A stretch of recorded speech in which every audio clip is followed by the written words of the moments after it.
जय माता दी, जय बद्री विशाल, जय मेरा उत्तराखंड भाई बहन तो सीमा में खुद का शाद्र प्रणाम कन भला आप लोग उम्मीद कोनो आशा कनो क्या आप लोग स्वस्थ भला मस्त भला व्यस्त भला। तो आ जाना हम माँ चंडिका का मंदिर में नवरात्र समापन तो माता रानी को प्रसाद ग्रहण कर जाला। हे माँ चंडिका और हम यार पीछे बने ये सब मेरी सासू यो देखा ये सब सासू यो देख सकना आप लोग ये सासू लोग होना सब। और ये ना ब्लॉग भी अपना ब्लॉग नौ बता अभी ब्लॉग स्टार्ट करूंगी। अच्छा ये भी सासू से ये सब लोग होना ये देख सकना यो सास हमारी बुढ़िया सासू से ये माँ चंडिका कति बड़ी आगे दी बहुत सुंदर ये देखा बोलो सासू आओ चलो ये सब सासू माँ सौभाग्य प्राप्त हुआ माँ भगवती जगदम्बा के चरणों में आने का। तो इसी परिप्रेक्ष्य में हमारे यहाँ पर मैखुरी जी अयोध्या प्रसाद मैखुरी जी चंडिका के बारे में बताने का प्रयास करेंगे। तो सबसे पहले आपका हार्दिक स्वागत अभिनंदन। जगदम्बा माँ क्या है यहाँ की मान्यता, माँ भगवती की मान्यता के बारे में थोड़ा बताने की कृपा कीजिएगा। धन्यवाद रावत जी, कनवाल जी, आपको कोटि कोटि नमन। चंडिका की इस पावन भूमि पर आपका हृदय से स्वागत है। और जैसा कि आपको इस बात का शायद कम ही पता होगा कि वास्तव में जो ये चंडिका हमारे वंश से पहले की, हम जब मैखुरा में आए तब हमारी जाति मैखुरी हुई। वैसे हम आदि गुरु ब्राह्मण गौड़ हैं जी। और जब हम मैखुरा में आए तो हमारी जाति मैखुरी हुई जी। और हम इस लिंग के आदि पुजारी हैं जी। और यही लिंग हमारे सर्वे सर्वा है जी। इसी की हमारी कृपा है जी। और मैं आपसे इसलिए भी प्रसन्न हूँ जी कि चंडिका से आपका बहुत पुराना नाता भी रहा है, आप पे कृपा भी है, असीम अनुकंपा भी है। और हम सत्य हृदय से बोलते हैं कि जो ये चंडीगढ़ है, इसका नाम चंडीगढ़ इसलिए पड़ा है कि वास्तविक आदिकाल में महिषासुर मर्दिनी यहीं हुई थी, इसलिए ये चंडिका की भूमि है। अब बीच में थोड़ा श्रीहत होने के कारण हो सकता है कि किसी विद्वान व्यक्ति ने या किसी विद्वान महापुरुषों ने पूर्व काल में इसकी श्रीहत थोड़ा सा की है। उसको हमने धीरे धीरे पूज्य बना करके जिस तरीके से आज ग्रहण किया है। आज हमारी देवी पे पूर्ण शक्ति प्रदान है, पूर्ण शक्ति परिपूर्ण है। माँ का यहाँ पे लिंग स्वरूप, यहाँ पे मूर्ति लिंग स्वरूप में है। और उसकी हम आज लगभग 250 साल से पूजा करते आ रहे हैं। और ये तीसरा स्थान है जहाँ पे आप आज मंदिर देख रहे हैं। ये चंडिका का तीसरा स्थान है। पूर्व स्थान इससे ही 10 फीट पीछे था, वो ऊपर से चट्टान गिरी, वो टूट करके धराशायी हुई। हमारे पूर्वजों ने उस लिंग को वहाँ से निकाल करके एक नया मंदिर यहाँ से करीबन ऊपर की साइड गांव की तरफ जाएंगे आप, वहाँ पे मंदिर बना लेकिन वो 28 साल ही रहा। 28 साल वो मंदिर, वहाँ पे देवी को ठीक वो लाश नहीं आया क्योंकि चंडीगढ़ इस जगह का नाम है।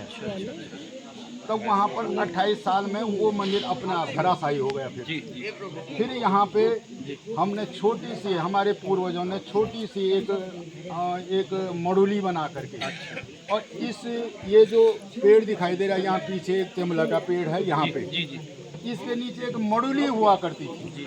हमने भी सुना है, हम पैदा नहीं हुए तब। तो उस मड़ुली के अंदर ही पूजा होती थी, सारे कार्य संपन्न होते थे, नवरात्रा पाठ होता था, सब कुछ होता था। तब ये जब हमारा जन्म हुआ उसी के लगभग दरमियानी समय पर इस मंदिर का निर्माण हुआ।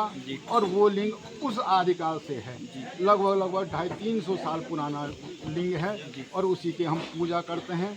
और आज तक सबकी आस्था इस माँ के प्रति है। और हम तो इसकी वंशावली में सम्मिलित हैं, हमारा वंश इसकी पूजा करता है। जो पृष्ठ भाग में जो अंदर खाने में जो गर्भगृह की पूजा होती है वो केवल मैखुरी वंश के द्वारा होती है। और हम इसके पुजारी हैं। और इस माँ की हम पे अगाध कृपा है और हमारी भी इसके प्रति अगाध श्रद्धा है। और इन्हीं शब्दों के साथ साथ आपसे तो क्या बोलना, कभी कभी आया करना उन कार्यों में। जी जी जी, बस जब वो माँ बुलाती है तब आते रहते हैं। और हो सकता है उस माँ का ही जो है यहाँ पे बुलावा था कि शायद हम भी जो है इस उम्र में, इस जीवन में पहली बार यहाँ पे आने का सौभाग्य प्राप्त हुआ। और हुआ ये कि मैंने देखा नहीं था, लेकिन जब मैं घर से निकला तो हर एक आदमी इस प्रकार से मिला कि जैसे कोई बुलाने आया हो। जैसे हम रास्ते में आए तो हमारी एक भोजन माता जी है, उन्होंने कहा मैं भी चल रही हूँ। ऊपर आए तो उन्होंने एक वहाँ पे मातृ शक्ति मिली 2-3 कन्याओं के साथ। देखिए कितना सौभाग्य है। और उन्होंने कहा हम भी आ रहे हैं, आप गाड़ी में हमें भी ले चलिए। अब वही कन्याएं यहाँ पर आके उन्हीं की पूजा हुई। तो कहीं ना कहीं मेरा अपना मानना है कि वही माँ जी की 3 कन्याएं थी और उनके साथ हम यहाँ पर आए। तो मुझे ये आध्यात्मिक दृष्टि से एहसास हुआ कि वही माँ जो है इंतजार कर रही थी, बुला रही थी। हमारा इससे पूर्व में ये जो भैरव मंदिर है वो सामने पे था। यहाँ पे एक पत्थर था, उसमें भैरव मंदिर था, वो हमने देख रखा है। एक इस जगह की विशेषता बताता हूँ मैं कि यहाँ पे एक कुआं था। इस जगह पे ये मंदिर के बगल में एकदम बहुत गहरा कुआं था। वहाँ से एक कटवा पत्थर है, इसमें पूरे एक नाली थी। यहाँ बीच में से 2 नालियाँ बनती हैं। यहाँ नीचे जौनधारा बहते थे, वो सतत बहते थे। भैरवनाथ स्वामी का मंदिर वहाँ था। थोड़ा सा वो कटाव के कारण, गधेरे के कटाव के कारण वहाँ से हमको विस्थापन यहाँ पे करना पड़ा। ये हमारा आदि पहले भैरव की स्थापना होती है, उसके बाद चंडी की स्थापना होती है। कभी भी हो भैरव पहले है। हमारे बढ़िया बात यह है कि हमारे भैरव के साथ एक बनदेवी और है। और उसका भी इसी गाड़ में उसका भी अपना स्थान है। तो यहाँ पे सतत देवी देवताओं का आने का मतलब ये है कि इसके चंड मुंड गर्भ देवता, मतलब यहाँ पे सारा कुछ हुआ है। अच्छा। और इसी के सामने मैं कभी दिखाना चाहूँगा आपको एक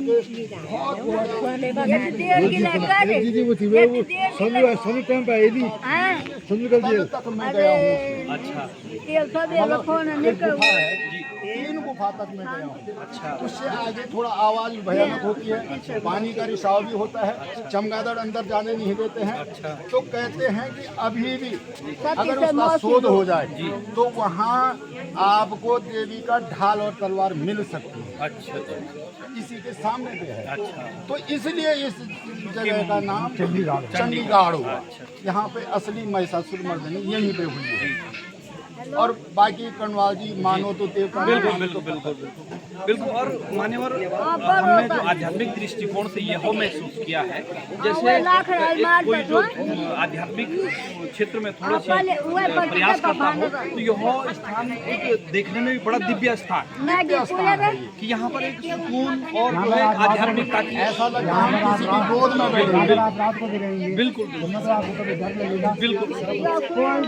और बिल्कुल दिव्य स्थान की यही अनुभूति होती है, जैसे ये पहचान हमने पिछले जन्म में देखा हो या जाना पहचाना। आप सही समझ रहे हैं। तो ऐसा लग रहा है इस स्थान पे हम पहले कभी रहे हैं या आए हैं, मतलब इतना जल्दी ये स्थान अपना जैसा हो गया। तो पहले का मंदिर यहाँ पे था। यहाँ पे ऊपर से चट्टान गिरा, वो मंदिर पूर्ण रूप से धराशायी हो गया। अच्छा। लोगों ने उसके अंदर से एक लिंग और एक दमो, अच्छा, और 2 दीवाने, अच्छा, इतना प्राप्त कर सके। बहुत होता है। जी जी बिल्कुल। देवी ने अपना स्वरूप दे दिया था। उसके बाद यहाँ से 3-4 खेत ऊपर जाएंगे आप जी। ये तोरण का पेड़ दिखाई दे रहा है, उसके ऊपर से इसका मंदिर है। अभी भी खाका वही है। अच्छा। तो वो मंदिर वहाँ पे 28 साल रहा। अच्छा। अपने आप समतल भूमि में है, लेकिन धराशायी हो गया क्योंकि देवी को वहाँ नहीं रहना मंजूर नहीं था। उसके बाद वहाँ से लिंग उठाया। यहाँ पेड़ है, इसके पीछे एक वजार नुमा था, वहाँ पे रखा, वहीं पे पूजा हुई। नवरात्रे होते थे तो 4 साल तक वहाँ पे पूजा पद्धति चलती रही नियमित रूप से। पूजा पे जिसने दीवान देना है वो दिया और जिसने नवरात्रे करने हैं किया। आपको ये भी जानकारी दे दूँ कि उस समय पे अगर मतलब आजकल तो उसके लिंग के कहे स्वरूप हो जाते हैं तो उस समय हार के वो उसी छिड़कों को ही सजा करके उसी को देवी स्वरूप माना जाता था, उसी को पूरा भ्रमण करवाया जाता था, उसी को लगा कर कली उपाड़ी जाती थी। यहाँ से 1.5 किलोमीटर दूर कली का खेत है, जहाँ पर हमारे नवरात्रों में जो भादों के में नवरात्र होते हैं उसमें कली आती है। कली की विशेषता क्या है? एक कोने के एक पेड़ पे 3 बालियाँ, तो उसको कली का खेत बोलते थे। 1.5 किलोमीटर दूर है वो यहाँ। वहाँ जाते थे, लेकिन निशान के तौर पे क्या ले जाते थे? वो जो केले के बाहर का उसको बना कर देवी स्वरूप बना कर। तो इस तरीके से पद्धतियाँ चलती रही और आज तक हम सतत प्रयास में हैं। हम ये मानते हैं, हमें विश्वास है कि हमसे आने वाली पीढ़ी भी इस जगह दर्शन करेगी मिलेगा। और आपका तो बार बार स्वागत है, जब भी आए खुले मन से आए, कभी भी आए। बिल्कुल बिल्कुल, देवी का दरबार है। धन्यवाद धन्यवाद अयोध्या जी।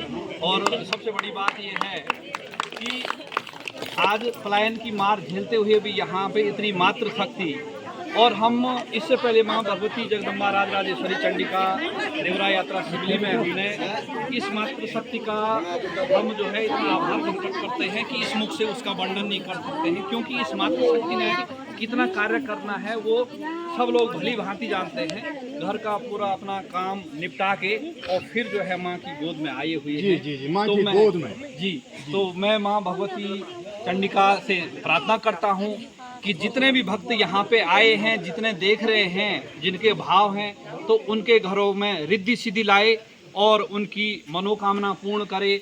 और अभी मैं यहाँ पर जो आयोजन करता है आदरणीय मैखुरी जी, उनका भी सब परिवार का आभार प्रकट करता हूं कि उनके कारण जो है इतने लोग यहाँ पे आए और उनके कारण हमें भी आने का यहाँ पे अवसर प्राप्त हुआ।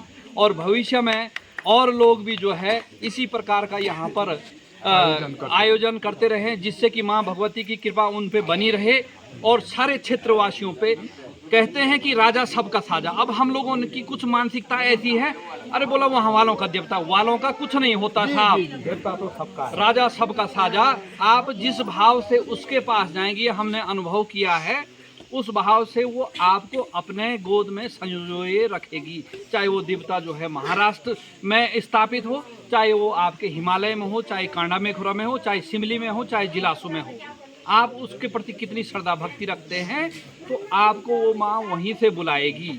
यदि हो सकता है इस दास की श्रद्धा भक्ति रही होगी, इसलिए वहाँ से आने का अवसर प्राप्त हुआ।